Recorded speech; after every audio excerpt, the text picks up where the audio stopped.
Welcome to the Unpopped Review, movie reviews from movie lover and not a movie critic. When would Johnny Depp learn that he is allowed to give a normal performance? This is my Unpopped review of Alice Through the Looking Glass.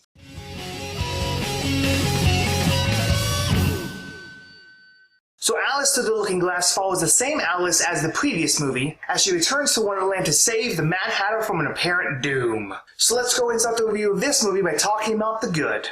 Sacha Baron Cohen. Now I know this is a personal preference, but I haven't liked very many of the characters he's played in any of the other movies he's done. Now that has officially changed for this movie because I did like his interpretation of the character of Time. The next thing I thought was good were the costumes. It doesn't really matter if you like this style or not, because you still have to give props to the costume designer for doing a magnificent job. Now the last thing I thought was good was kind of hard to explain without spoiling it. So without giving away any spoilers, I do have to say that there was one particular moment that explains how the Mad Hatter became so mad. And it was a very simple scene and a simple idea, but left me thinking of the brilliance of the writing and the thought that went into just that one scene. And I'm honestly still thinking of it even now. Unfortunately, those are the only things that I can say were definitely good about Alice Through the Looking Glass. So let's move on to the Johnny Depp. Love him or hate him, he is perfect for being completely insane. So even though me, like others, are getting tired of his ridiculous performances, there's no denying that he still does a good job. Next, we gotta talk about the plot.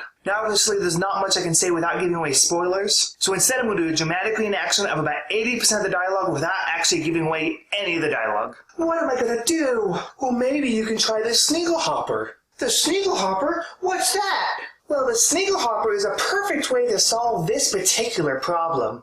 But you must be very careful, because if Mr. Whatever finds out that you're using his Snigglehopper, he'll be very upset. Well, I just won't get caught then.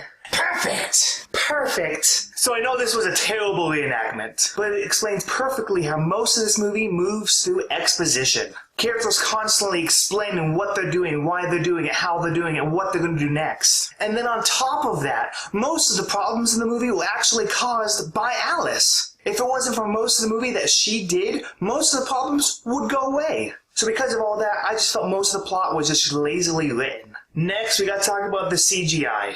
Much like in the first movie, this movie suffers as well from many CGI issues. But most of it just feels like they're standing in front of a green screen in a small room acting at nothing, instead of feeling like they're inside of a grand hall of a castle. Now let's move on from the to the ugly. One of the ugliest things for me was one word: impossible. Now I'm not talking about the fact that the movie had impossible characters, impossible action, impossible scenes, because that's pretty much a given in Wonderland. Instead, what I mean is that much like in the previous film, this movie relies on understanding that nothing is impossible. At the very beginning of the movie, it is clearly established that Alice hates, and I mean hates, even the word impossible. Because much like in the book, it is stated that you should believe in at least 6 impossible things before breakfast. Now all of that is great because it's a great theme to follow throughout the movie. And it's a great trait for Alice as well, especially for what she went through in Alice in Wonderland. But within 5 minutes of entering Wonderland, she says that one word. She says within 5 minutes that the task is impossible. Now I understand what the writers were going for.